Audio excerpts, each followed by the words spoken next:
Bonjour le phare, c'est dimanche matin, c'est le mois de mai, incroyable, incroyable.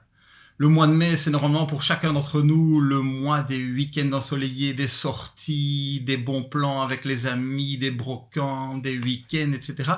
Et on vit tout ce qu'on vit là maintenant. Ça fait maintenant 40 jours, bien plus encore que nous sommes éprouvés par cette crise et que nous sommes mis au défi. Joël nous a envoyé un email cette semaine avec une réflexion de ce que Dieu fait pendant cette période de 40 jours avec son peuple dans le désert. Et nous voilà, ça dure plus que 40 jours et c'est une épreuve que nous vivons avec foi. Et ma prière pour toi, pour moi, c'est que dans cette épreuve, nous apprenions à nous accrocher à Dieu, à aller plus loin avec Dieu et à briller plus fort de son amour et de sa vie qui est en nous dans la mesure de nos capacités, là où nous sommes avec lui. Alors on ne va pas baisser les bras, on ne va pas se laisser abattre, on continue avec le Seigneur. Ce matin, on s'arrête, on va le louer, l'adorer, le chanter avec Pascal. On va se poser, on va ouvrir nos Bibles, on va continuer notre série du Sermon sur la montagne que Luc avait entamé avant ce confinement. Ouvrez vos Bibles déjà dans Matthieu 5, on va lire un texte ensemble avec Luc ce matin dans ce chapitre.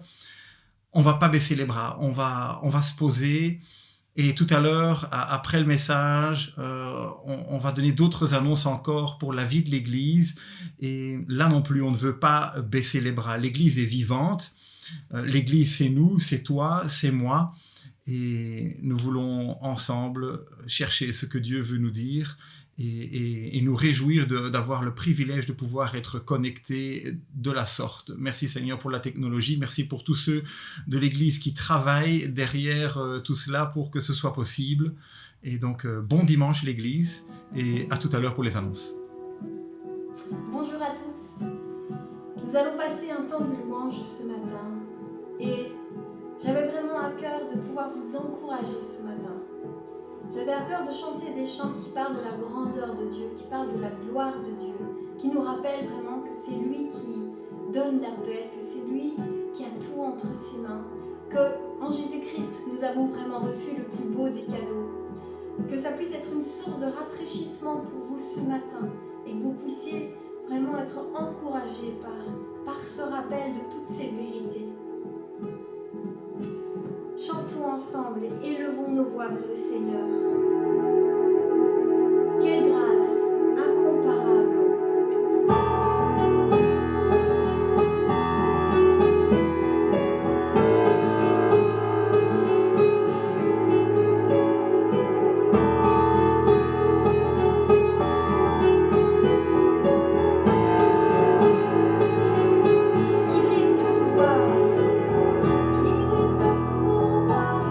Du mal de la mort,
se rappeler du cadeau merveilleux que tu nous as donné en Jésus, de nous rappeler que c'est toi le Créateur, que c'est toi qui as tout sous ton contrôle. Il est bon de nous rappeler, Seigneur, que tu as tout entre tes mains, que tu es tout puissant et que nous sommes sauvés en Jésus-Christ. Merci pour cette grâce. Merci pour ton pardon. Sois loué, Seigneur, sois adoré. Amen. Bonjour à tous, bonjour à tous. Je suis ravi de vous retrouver ce dimanche. J'aurais préféré que ce soit dans d'autres circonstances, mais nous pouvons quand même remercier Dieu d'avoir la technologie qu'on a aujourd'hui disponible pour pouvoir passer ces moments ensemble, même si on est chacun chez nous, et pouvoir, je dirais, se placer ensemble dans la présence de Dieu. Alors avant de commencer le message de ce matin, et je vous assure que c'est compliqué de réduire un texte comme celui-là à 15 minutes, mais je voudrais quand même vous livrer une petite réflexion à propos de ce que nous sommes en train de vivre avec le Covid-19. Alors, c'est un peu, il me semble, comme si Dieu disait à l'humanité, ben non, vous ne savez pas tout, et vous n'avez pas le contrôle. Je suis le contrôle. Alors, je ne le vois pas comme une punition, j'avais qu'on soit bien entendu, mais je le vois plutôt comme un rappel que nous ne sommes pas aussi intelligents que nous l'imaginons, que nous pensons, et que même si notre société se moque toujours de Dieu, tout le temps, sans cesse, hein, elle pense qu'elle est tellement plus intelligente, tellement moderne, tellement éclairée, qu'elle définit tout, notre vie, la sexualité, ce qui est bon pour nous, etc. Elle sait ce qui est bon pour ce qu'il y a de mieux en tout. Et en un sens, ben, c'est une forme d'idolâtrie parce que ça veut dire que notre société, avec toute sa technologie et je dirais sa science, s'est fait son propre Dieu. Alors c'est plutôt ironique qu'un petit virus naturel, hein, elle est tellement paralysée et on n'en mesure peut-être pas encore tout à fait toutes les conséquences. Et ça me rappelle un peu la tour de Babel dans le livre de la Genèse, hein, où les peuples de la terre sont unis en disant ben, on n'a pas besoin de Dieu, on va monter aussi haut que le ciel, et comme ça, même s'il envoie l'eau, eh bien, on sera au-dessus. Hein. Et on sait à quel point Dieu les a humiliés avec la confusion des langues.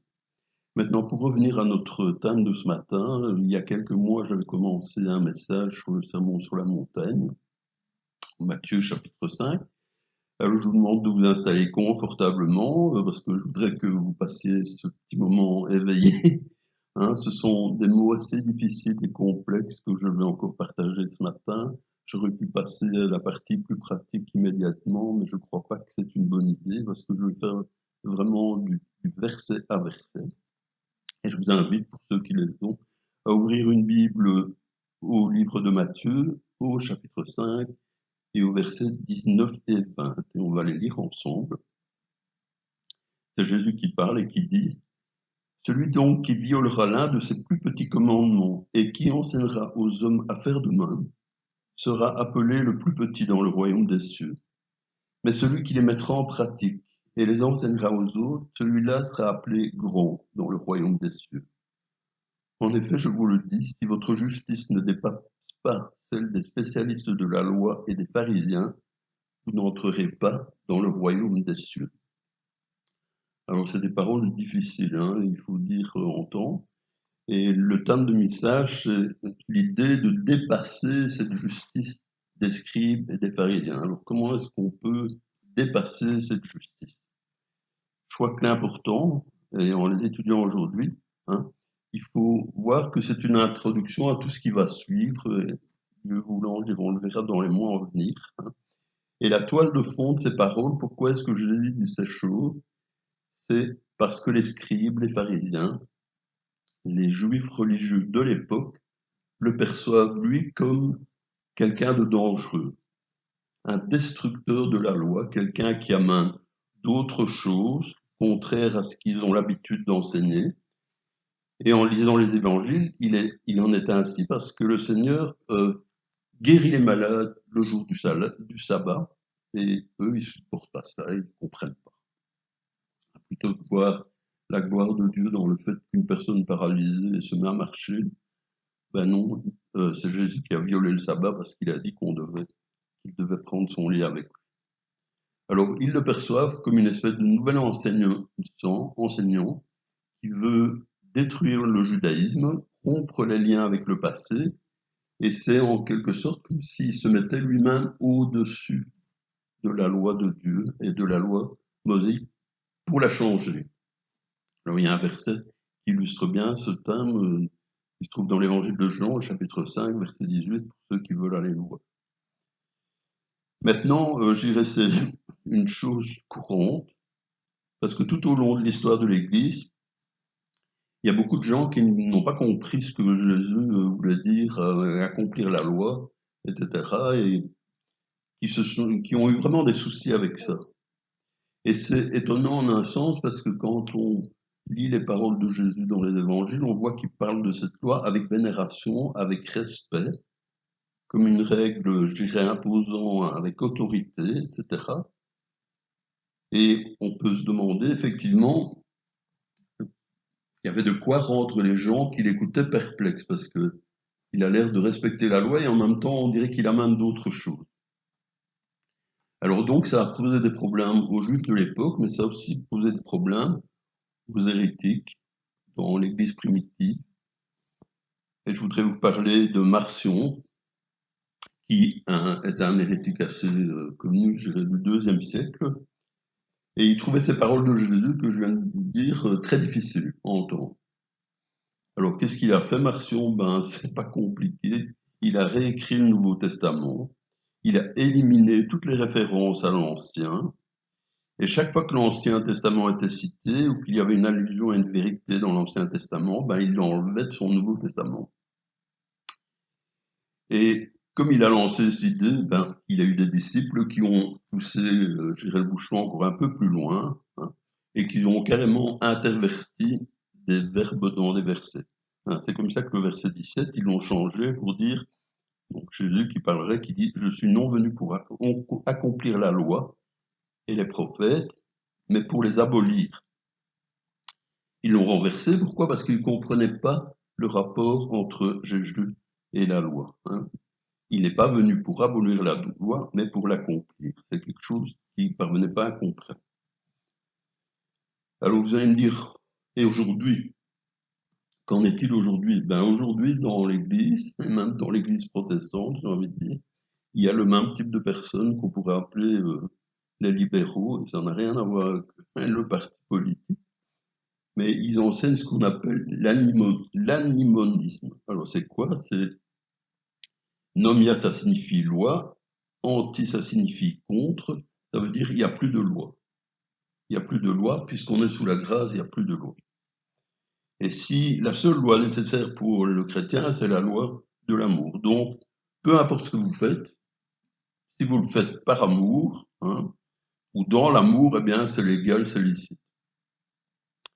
Hein, donc, si je trompe le fisc, je dirais pour pouvoir acheter une plus grosse maison à mon épouse, comme c'est par amour, c'est licite. Hein, vous savez bien, pour moi, c'est pas vrai. Hein.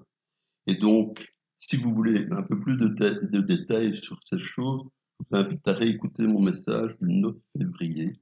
Vous pourriez trouver sur le site du phare. Il s'appelait La loi et moi, qui explique un peu plus les rapports que le chrétien entretient avec la loi. Alors maintenant, si vous allez dans l'Écriture, dans l'Ancien Testament, vous allez constater que, de manière générale, il y a beaucoup, je dirais, de principes généraux qui donnent des manières d'être, d'agir, pour nous aider à discerner ce qui est bien, de ce qui est mal, ce qui est bon, ce qui est mauvais, hein, de ce qui est péché, ce qui ne l'est pas. Alors pour certains juifs à l'époque de Jésus, notamment les scribes, hein, ben non, c'est pas suffisant, c'est pas assez clair, et ils croyaient que chaque question de la vie, chaque situation dans laquelle un homme se trouve, ben il fallait une règle de Dieu qui correspond exactement. Donc, comme ils trouvaient que c'était des principes trop vagues, trop généraux, ben qu'est-ce qu'ils ont fait? Ils ont commencé à réduire ces principes littéralement, spécifiquement, à des milliers et des milliers et des milliers de règlements. Si je peux vous donner un exemple, le jour du sabbat, vous savez que le principe du sabbat, c'était aucun travail ne devait être fait. Alors oui, les scribes se sont mis à réfléchir là-dessus, et ils se sont dit, oui, mais c'est quoi le travail? C'est une bonne question, remarquez. Alors, la parole de Dieu dit que un travail, c'est porter un fardeau, hein, mais pour eux, c'est pas assez clair. C'est quoi le fardeau, hein? Et donc, ils ont continué, il dit, qu'est-ce que c'est ce fardeau? Quelle est la définition de la charte, hein?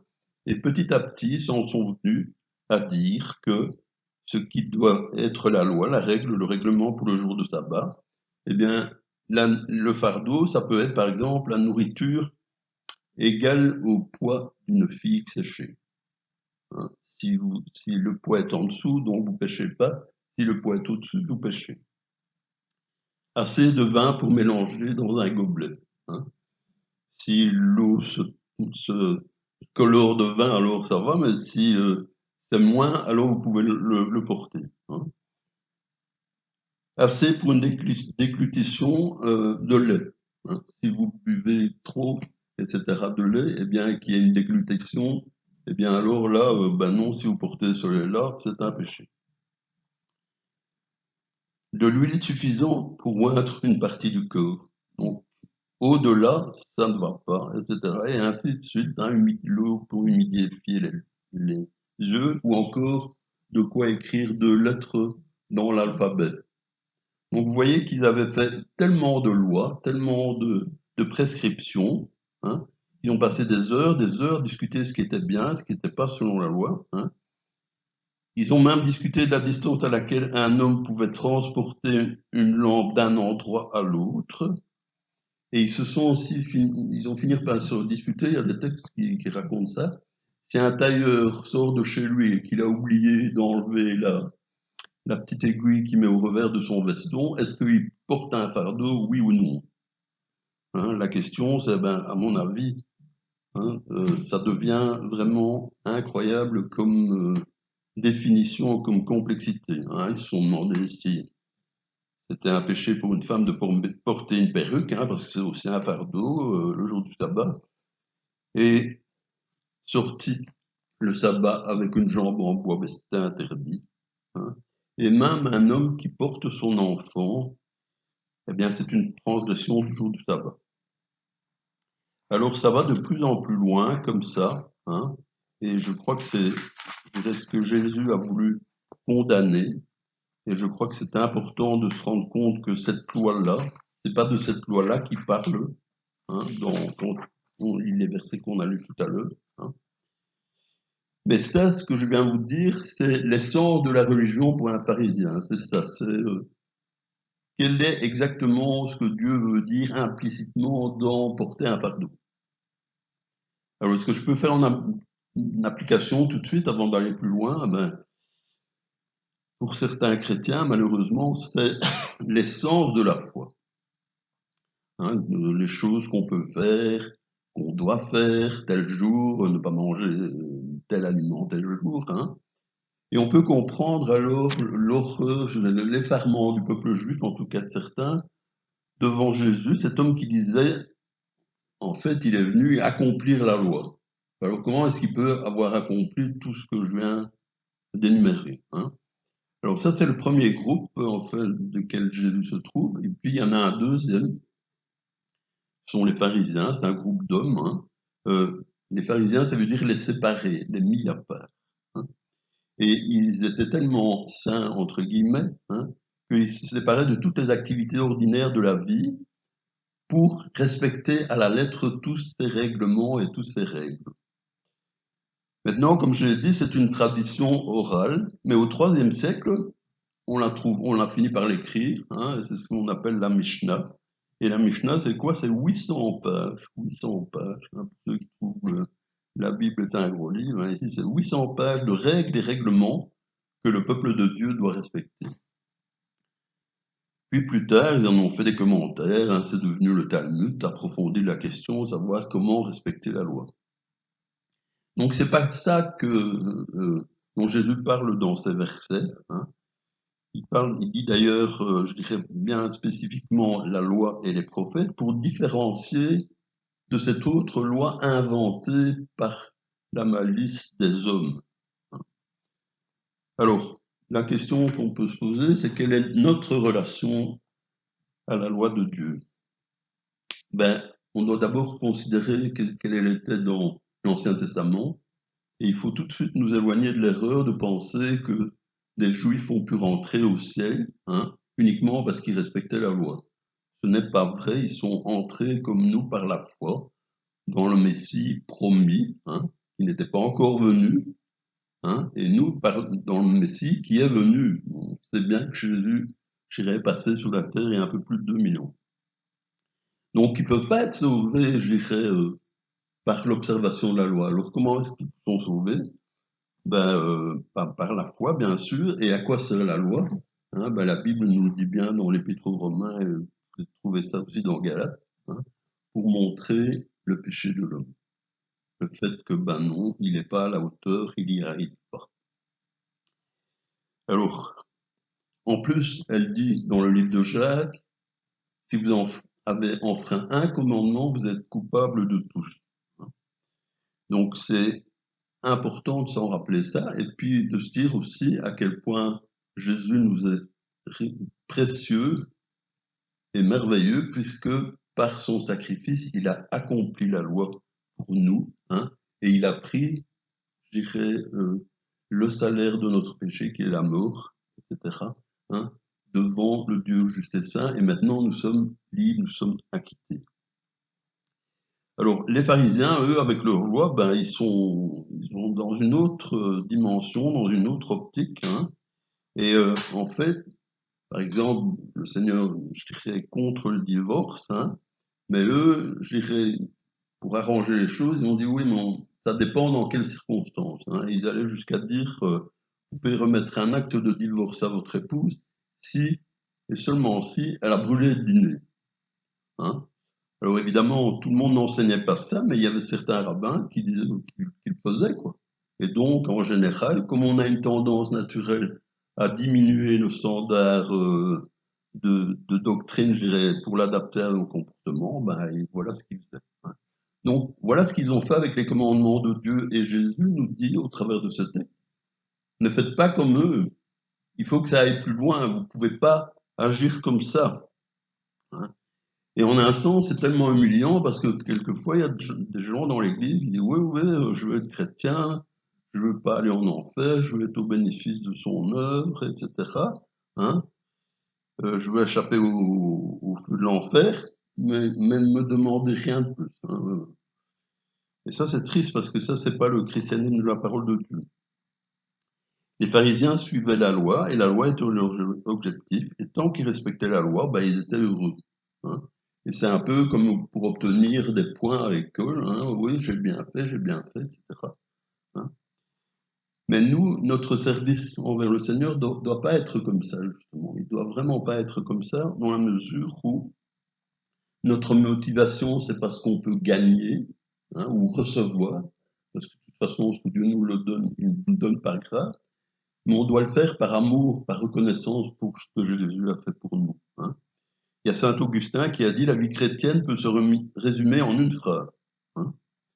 Aimez Dieu de tout votre cœur et faites ce que vous voulez. C'est-à-dire que si on aime vraiment le Seigneur, si on veut reconnaître, je dirais, sa bonté, son amour, sa puissance, le fait qu'il est venu nous chercher alors que nous étions loin de lui, et qu'on veut lui démontrer cet amour, on va faire ce qu'il nous demande, on va faire ce qu'il attend de nous, on va lui obéir tout simplement. Hein. Et ce sera quelque chose de réel plutôt que de formel, quelque chose de spirituel plutôt que matériel, quelque chose de pratique plutôt que rituel. Hein. Alors, je crois que c'est important, je dirais, pour nous de nous rappeler ces choses, hein, que Dieu attend notre obéissance dans ces moments, peut-être encore plus que dans d'autres, pour que nous puissions être des témoins vivants de la grâce de notre Seigneur Jésus. Voilà, je vous souhaite un excellent dimanche et j'espère vous retrouver très bientôt. Amen. Merci Seigneur pour sa parole, ce matin. Merci Luc pour ce message qui nous met au défi d'être des disciples du Seigneur, des disciples qui apprennent à lui obéir, à le suivre dans tout ce qu'il nous dit. Que ce que nous avons entendu ce matin puisse descendre dans nos cœurs et être transformé en action dans nos vies. Alors cette semaine, première semaine du mois de mai, c'est parti l'église. Demain matin, allez sur vos emails et regardez le PDF qui vous sera envoyé demain matin ou demain après-midi avec tous les rendez-vous de la semaine. Alors, c'est un nouveau format, donc c'est un petit document PDF dans lequel il y a les liens. Si vous cliquez sur les liens, cliquez ici, à ce moment-là s'ouvre une autre page qui vous donne accès aux différents liens, notamment les liens Zoom pour les rassemblements communautaires. Pour tout ce qui est groupe de maison, là les responsables, les leaders de groupe envoient dans les correspondances, dans les sous-groupes WhatsApp aux différentes personnes le lien pour se connecter. C'est important que l'Église reste connectée dans ces moments-là. On s'est rendu compte que ça a été un franc succès. Il y a la semaine dernière, le Devine qui vient zoomer. Et donc, on s'est dit, pourquoi pas, pendant ce temps de confinement, reproduire cela tous les 15 jours. Pour autant que les foyers qui accueillent sont prêts à continuer à jouer le jeu ensemble. Et donc, nous planifions pour ce samedi qui vient maintenant, un deuxième Devine qui vient zoomer. Donc, préparez-vous, surprise, on prend les mêmes et on remélange tout. Et si vous n'avez pas pu participer à Devine qui vient zoomer, contactez Karine et elle vous ajoutera à la liste. Nous étions une 50aine, on espère peut-être être plus pour le deuxième Devine qui vient zoomer. En tout cas, c'est bien sympa, ça dure 30 minutes sous forme d'un petit apéro, chacun amène un petit verre. Et voilà, on papote, on prend les nouvelles de la semaine. C'est juste, ça remplace un petit peu le moment après le dimanche, après le culte, où on se retrouve en petit groupe, on prend des nouvelles les uns des autres. Voilà, ça remplace simplement ce moment-là et ça fait du bien. Et donc, vous dire également qu'on réfléchit, on prépare un chouette défi de 30 jours ensemble, parce qu'on pense qu'avant qu'on puisse se revoir tous ensemble en église, c'est pas encore tout de suite, même si on va pouvoir commencer à sortir, on va peut-être pouvoir commencer à se voir dans des petits groupes prochainement, on est à l'écoute de ce que le gouvernement nous dira, mais en attendant, nous travaillons déjà sur quelque chose qui va nous unir ensemble, un défi de 30 jours, comme on en a déjà lancé de par le passé, et donc on travaille dessus, plus d'informations la semaine prochaine, mais voilà, de nouvelles perspectives se présentent à nous pour les semaines qui viennent. Soyez encouragés et tenez bon avec le Seigneur, on y travaille. Alors quelques nouvelles pour terminer du Puy, le Puy, notre travail à Nivelles. Juste vous dire que cette crise du coronavirus nous aura mis en contact avec 20 nouvelles personnes, même un peu plus, 20 nouvelles personnes, 20 nouveaux contacts qui ont entendu parler de nous et qui ont reçu, certains, un évangile ou qui ont demandé des contacts de l'aide. Donc merci de prier pour cette vingtaine de nouvelles personnes avec qui nous avons été en contact, que le Seigneur leur fasse du bien à travers notre présence à Nivelles. Vous dire également que nous avons imprimé une petite carte comme celle-ci avec l'équipe du Puy, toute l'équipe, on voudrait encourager les 66 personnes qui participent à nos activités régulières depuis septembre 2019. 66 contacts, 66 personnes qui suivent les cours de guitare, les cours d'anglais, de néerlandais, la recherche d'emploi, la causette en français, le parcours autour de la Bible, les jeux de société, les moments de solidarité, 66 personnes qui vont recevoir cela la semaine prochaine pour les encourager en disant voilà, la porte du puits est fermée, certaines activités ont repris en ligne, mais pour certaines personnes ça leur manque, c'est évident, et donc que cette carte soit une source d'encouragement, c'est la continuité de notre travail à Nivelles. Voilà l'Église, merci pour votre fidélité. Quelques sujets de prière vont s'annoncer maintenant, merci de les noter, de prier pour cela spontanément, lorsque cela vous vient à cœur pendant la semaine qui vient. Que le Seigneur vous fortifie tout au long de cette nouvelle semaine. Au revoir l'Église.